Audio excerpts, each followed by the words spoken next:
Somebody who's a specialist in immigration and has done frequent scholarship, and this is of course Dr. Fujiwara to my left, who's going to speak to us. And she received her PhD from the Department of History and Classics at the University of Alberta.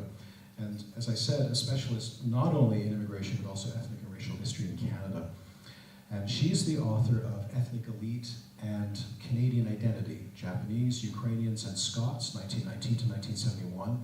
And that is actually now, I believe, that is now a book that came out at University of Manitoba Press. And that came out actually a year and a half ago. Congratulations, that's wonderful. And she has also been an advisor to the Embassy of Japan in Ottawa. She's also been an instructor at the University of Alberta and at Grant MacEwan as well. And I'm looking forward to her comments. I think this is very, very exciting that she's going to look at the perspectives on Japan from about the time that Puccini would have written this opera.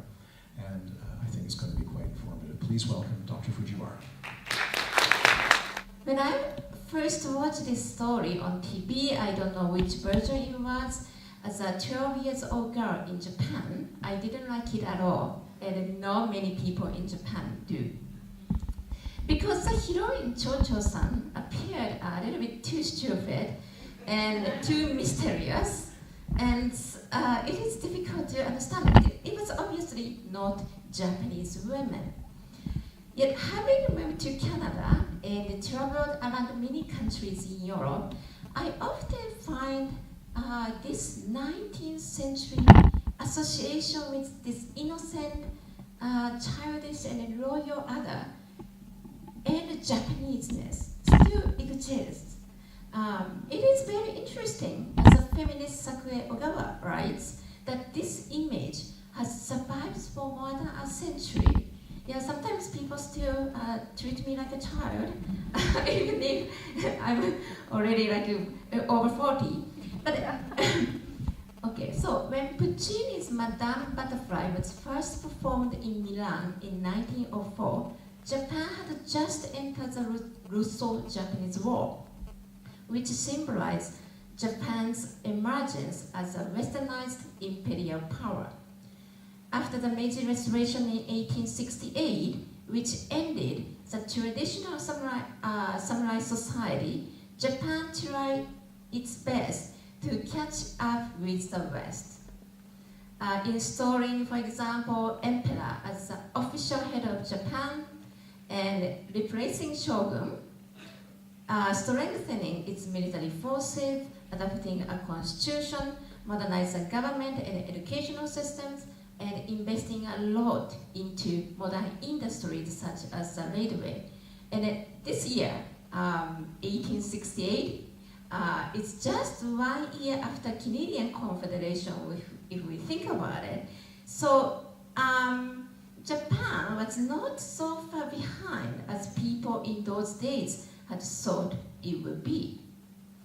Cho-Cho-san herself symbolizes the changing nature of Japanese society, as she was born into a lower samurai class family, and which was a protected social class during Edo period, but had lost much of its economic basis and status after modernization. And Steve also mentioned this one bit, but further was obviously in the original novel committed harakiri because he lost in a war and he was ordered to commit harakiri. So she was supposed to become geisha for living. So in Japan, women during this time also increased their status, and some feminist writers began defending women's rights. Hiratsuka Raicho, who later became a leader of the women's suffrage movement in Japan, for example, launched a women's magazine, Seito, in 1911. These women resisted their state-imposed image of good wife and wise mother, and at the same time, Nagasaki, the scene of this opera, because of its geographical location in southern edge of Kyushu Island, was one of the most international port cities in Japan. So despite these developments, the image of Japan, which Westerners admired and this opera wanted to sell, was an exotic old Japan, the place which remained immune from rapid modernization, industrialization, and social problems. Westerners associated with this the idealized past with Japan. Obviously, this old Japan was a fiction which only existed in their mind, the notion that echoed Edward Said's Orientalism. But of course, the rise of women's status in Meiji Japan should not be overestimated, given the fact that even today the status of women in Japan is still not as quite high as that of Western women. And especially the society of geisha exists to sell femininity and sexuality. The origin of geisha goes back to Edo Japan around mid-17th century, when they were hired to entertain samurais at home functions. They play music, for example, and they dance, serve sake, and they learn so many things. Before they become geisha, they were trained for 5 years as trainees, usually called maiko, and learning how to play shamisen, that is a Japanese guitar, and sing, dance, and behave in front of people. So they are just trained women to serve people. So in early days, geisha girls were distinguished from prostitutes. So many of them kept a sense of pride as entertainers. So they would stay in the function before prostitutes arrived. So that was their role. So it was completely okay for them to get married a man like Cho-Cho-san. So female Western travelers to Meiji Japan, as Lorelei Sterry argues, were often fascinated with Japanese arts and traditional values, creating a Japanese boom called Japonism. The trend began in Europe and in the mid-19th century, when Europeans were increasingly exposed to Japanese arts at the world fairs in London, Vienna, and Paris. The Japanese state also tried to sell this exotic image, which perhaps Qing dynasty couldn't afford. So Pierre Loti's 1887 novel, Madame Chrysanthème, on which Madame Butterfly was partially modeled, was his first-hand travel account and gained popularity in Europe as a rare source depicting a mysterious country in Asia. A number of female travelers recorded favorable observation of Japan, and their interest was somewhat gendered as they focused on women's behavior such as pure, naive, and feminine, and artistic objects such as vases, pottery, fans, food, and kimonos. Neither Puccini nor John Luther Long, the author of the short story Madame Butterfly, published in 1898, on which this opera is based, ever visited Japan, but it is quite interesting to note that novel builds partly on the letters that Long received his sister, Sarah Jenny Koro. She resided in Nagasaki, and with her very acute observation skills reported on her experience in Japan. Thus, women's insights indirectly contributed to this opera.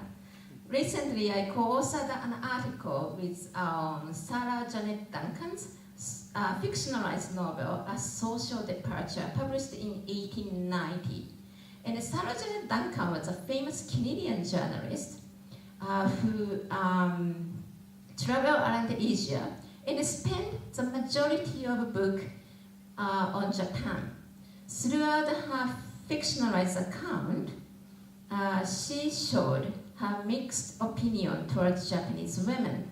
As an active domestic reformer and a new woman, Duncan was often sarcastic about the low status of women in Japan, but at the same time, she expressed her admiration for their delicate and feminine manners and purity. So it was quite interesting that this very active reformer were actually interested in this women's behavior.